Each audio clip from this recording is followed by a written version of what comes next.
Salut. Je regardais la télévision tout à l'heure et j'ai vu passer une publicité sponsorisée par la République française et Santé publique France. Intéressant. En fait, c'est sur les transgenres, non-binaires et tout ça, vous savez, théorie du genre et tout. Alors vous allez dire, bébé, tu fais une fixette? Non, pas du tout. C'est que bon, quand je remarque ça qui passe, je regarde un peu qu'est-ce que ça contient. Donc c'est ce qu'on va faire maintenant. On va regarder un peu ce qu'il y a dans questionsexualité.fr. Jingle. Donc, ça m'a amené sur ce site questionsexualité.fr. Donc bon, ben voilà, c'est pas fake, hein, c'est bien République française et santé publique. Bon, alors je me suis dit qu'est-ce que ça contient. Alors, s'informer sur les maladies, les infections, d'accord, choisir sa contraception, grossesse, lutter contre les violences et la discrimination, et connaître son corps et sa sexualité. Alors moi, c'est peut-être plus ça qui m'intéressait. Alors je vais vous montrer, quand on descend, on a, moi, ce qui m'intéresse. Alors, ça commence vers ici. Qu'est-ce que l'identité de genre? Alors, comment dire, moi je suis pas un taliban, ok, je veux dire, je préfère vivre dans un pays où les gens sont libres, voilà, chacun fait ce qu'il veut, sans comme il veut. Mais je suis quand même, j'ai l'impression, peut-être, c'est parce que je suis d'une ancienne génération, comment dire, j'ai l'impression, bon, moi je suis pas prêt à tout accepter, c'est-à-dire au bout d'un moment, je me dis, la personne qui prétend ça est folle, tout simplement. Alors peut-être que j'ai un tort, je suis trop rétrograde. Mais selon ce qu'on prétend, au bout d'un moment, il y a un problème, quoi. Si tu veux, si moi, tous les jours, je vous dis, je suis Napoléon, je me sens être Napoléon, la réincarnation, à quel moment t'es taré, si tu veux. Bon. Alors, donc c'est pour ça que je voudrais voir un peu quelles idées il faut dans le crâne de nos enfants et de la société. Alors, à la naissance, nos organes génitaux déterminent notre genre, féminin ou masculin. Mais l'identité de genre, c'est autre chose. Il s'agit d'un sentiment profond de qui on est, et ce sentiment ne correspond pas toujours au sexe biologique. Bon, si vous voulez, moi je suis tolérant, mais là, ça rentre comme une norme, finalement. C'est la normalisation. J'ai vu une publicité à la télévision, je veux dire, j'aurais pu voir cette publicité avec ma fille, tu vois, ou, bon. Donc, je veux dire, c'est quelque chose d'important. Donc voilà, tu peux naître homme et te sentir femme, ou alors l'inverse, mais il n'y a pas que ça. Après, il y a toutes les subdivisions. Alors, je vous le dis, quelle est la différence? Ouais, je suis un poster. Quelle est la différence si je vous dis, moi je suis Napoléon, je suis la réincarnation de Napoléon? Prouvez-moi le contraire. Bon, alors vous allez me stigmatiser, vous allez me... parce que je prétends ça. Bon, comment on fait? C'est vrai, c'est relou. Alors, qu'est-ce que l'identité de genre? Oh, c'est flou, hein, mon image. Hein. Bon, on va faire avec. Attends, je vais zoomer un peu. Voilà. Le genre est la construction sociale de l'identité féminine ou masculine. Bah, je crois qu'il y a un piège, la construction sociale. Ça, c'est hyper connoté, non? Je sais pas. Le genre et la construction sociale. Bon, ok. Cette construction varie dans l'histoire et selon les sociétés. En Europe, par exemple, l'attention portée aux autres, l'esthétique et la douceur sont des caractéristiques qui sont plutôt associées au féminin. Alors que la force, la compétition, l'indépendance sont plutôt associées au masculin. Mais ces caractéristiques peuvent être importantes pour tous. L'identité de genre est la conviction intime et personnelle de se sentir homme, femme, ni l'un ni l'autre, ou les deux à la fois. C'est un sentiment profond et fort qui ne se contrôle pas et qui ne se choisit pas. Alors je sais pas si je vais m'attirer des problèmes, mais moi, enfin, selon dans quel cas de figure on est, je suis désolé, je prends ça au premier degré, mais parce que ça m'inquiète. Je veux dire, c'est quand qu'on dit que les gens sont fous au bout d'un moment? Moi je me sens homme et femme, et en même temps je suis... Vous savez, après c'est les blagues à la con, je me sens pot de fleurs ce matin, et puis la semaine prochaine je me sentirai tartine à la fraise. C'est relou, quoi, putain. C'est quand qu'on dit non, ça va pas, tu vas droit dans le mur, bordel. Si vous voulez, le truc, c'est que moi, je suis pas pour les balancer du haut des buildings, ces gens. Mais c'est que là, comme c'est un truc d'État avec de la publicité, ben, c'est une norme. Hein, ça rentre dans la normalité, c'est une norme. Ma vidéo précédente, c'était sur le centre qu'ils ont créé à Paris. Bon, voilà. Donc, je veux dire, si ça devient une norme, quand vos enfants vont demander homme ou femme, garçon ou fille, si jamais vous suivez les normes de la société, j'en perds mes mots, ça me stresse.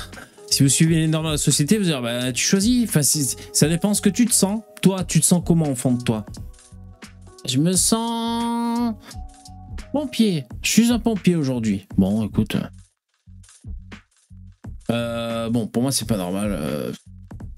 Ça me stresse. Alors bon, on va essayer d'avancer quand même, excusez-moi. Quelles sont les différentes identités de genre? Alors, féminin, c'est une personne de genre féminin qui se reconnaît dans les caractéristiques féminines définies par la société.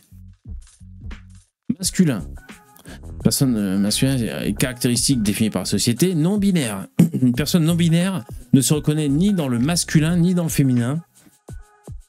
Ensuite, genderqueer, une personne qui se décrit comme n'étant ni masculine ni féminine, les deux, ou alors un mélange des deux. On peut utiliser aussi le terme neutre. Ensuite, il y a gender fluide, quand l'identité et l'expression de genre fluctuent en fonction du moment de la vie ou des circonstances.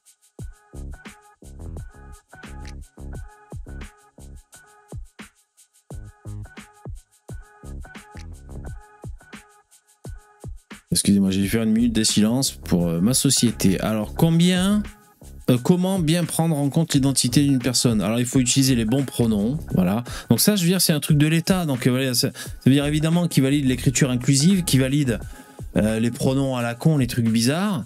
Et je veux dire, ça donne de la crédibilité. On est d'accord ou pas? Donc, je veux dire, entre être hyper austère et juger les gens, les ostraciser parce qu'ils sont ultra minoritaires dans leur développement sexuel et individuel, c'est une chose. Mais là, vraiment, asseoir ça comme une normalité, ce qui fait que, par exemple, nos enfants, ils vont se poser la question. C'est-à-dire, tu as une option de plus qui t'est proposée. Ça dépend. Non, avant, c'était ou garçon ou fille. Non, maintenant, c'est plus compliqué. Donc, il faut éviter de juger l'apparence aussi. Donc, voilà, c'est-à-dire, si tu vois un truc, je suis désolé, sur des talons aigus avec une putain de grosse beubare qui fait des trucs bizarres, c'est normal. Faut pas s'en inquiéter. Et voilà au-dessus du nez de coucou, putain, j'ai rien contre ces gens, moi, mais merde, c'est pas normal. Putain, je pensais pas faire une vidéo autant premier degré, mais je jure, ça me stresse. Il faut pas interroger sur le sexe génital. Voilà, donc, je sais pas, on peut chercher des exemples à la con, si t'es à la piscine, dans les vestiaires, ou je sais pas quoi. Enfin, je sais pas. Ça peut arriver de pouvoir demander cette chose. Après, je sais pas, bon, là, j'ai pas d'exemple, mais j'en sais rien. Il faut pas interroger sur le suivi médical de la personne, donc il faut pas demander tu t'es fait couper les couilles ou alors t'es sous hormones. Non, faut pas, c'est tabou. En fait, faut rien dire quoi. Putain, réagir en cas de propos déplacés. Bon, bien sûr, après il faut pas insulter les gens, ça n'a ni queue ni tête. Bon, c'est très dur, hein, franchement, je me suis lancé là-dedans, mais alors on va faire vite fait parce que c'est affreux. Donc là, on était dans qu'est-ce que l'identité de genre, et maintenant on va voir vite fait qu'est-ce que l'éducation non genrée au quotidien. Je vous rappelle que c'est promu par des pubs et c'est l'État qui fait ça et c'est pour ça que je le lis. Comment dire, c'est pour ça que c'est important. Si c'était juste une asso parmi les autres assos, bon, on s'en foutrait un peu. Alors une éducation non genrée, non sexiste ou égalitaire, autant de noms pour une même démarche, permettre à l'enfant d'être lui-même et lui proposer des activités variées indépendamment de son sexe.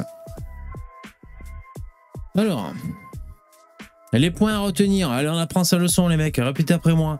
Nous traitons souvent les petits garçons et les petites filles différemment à cause des stéréotypes de genre. Vous avez répété, c'est bon? L'éducation genrée donnée aux enfants va nourrir les inégalités entre les hommes et les femmes à l'âge adulte. Les inégalités physiques? Non. Non, non. De salaire? Ah, le SMIC, c'est le SMIC. Hein. Bon, bref. En se conformant aux normes sexistes qu'on leur propose, les enfants vont s'inscrire dans des rôles inégalitaires entre les hommes et les femmes tout au long de leur vie. Donc là, on est vraiment sur la déconstruction. Hein, c'est vraiment le programme, quoi. Hein. Alors, c'est quoi l'éducation genrée? J'ai les boules? Ça me fait les boules, je vous jure. Oh, putain, j'ai chaud, quoi. Sans que nous en soyons conscients, nous traitons souvent les petits garçons et les petites filles différemment. On attend par exemple d'une petite fille qu'elle soit sage et collaborative, d'un petit garçon qui garde ses émotions pour lui-même et soit entreprenant et sportif. Ces attentes sont les conséquences. Alors juste, et là, ils nous montrent quand même les stéréotypes, là, ils font des amalgames. Et je veux dire, toute la journée, on dit faites pas des amalgames et tout, mais il faut tout le temps différencier, il faut tout le temps parler de la pluralité des choses qu'on est en train de décrire. Et là, par contre, ça y va franco sur les amalgames, quoi, hein, je veux dire. Des petites filles, même dans les années 80, 70, quoi, dans les années 60, des petites filles qui faisaient du sport, voilà, on fait des contre-exemples, il y en a tout le temps plein, quoi. Merde. Après, la question, c'est qui de l'œuf ou de la poule? C'est-à-dire, est-ce que le garçon ou la fille agit comme ça parce que bah, c'est un peu dans ses gènes, il y a un peu, je sais pas, il y a tout, il y a les hormones, il y a les millions d'années d'évolution qu'on trimballe dans notre ADN, ce genre de choses, ou est-ce que c'est la construction sociale? Bon, on peut se poser la question, mais ces attentes ont des conséquences bon, sur les stéréotypes. Alors,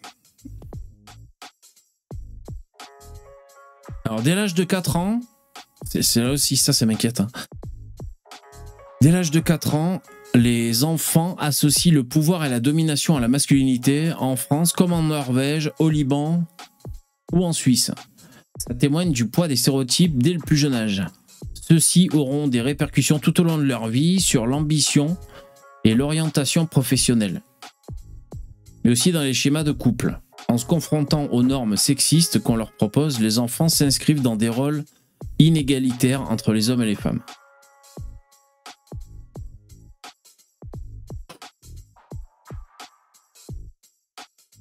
Bon allez, non mais je rage quitte à ma façon parce que franchement ça me stresse. Bon, je sais pas pourquoi l'image était floue comme ça. Bon voilà, écoutez, c'était pour vous montrer, je suis blasé de la vie, donc ça s'appelle Question Sexualité, j'en ai vu la publicité à la télévision, c'est l'État français. Donc je sais pas, on attend que maintenant évidemment qu'ils aillent enseigner ça à nos enfants pour bien leur mettre ça dans la tête. Je répète, moi je suis pas contre ces gens si vous voulez, mais rentrer comme norme l'indistinction généralisée.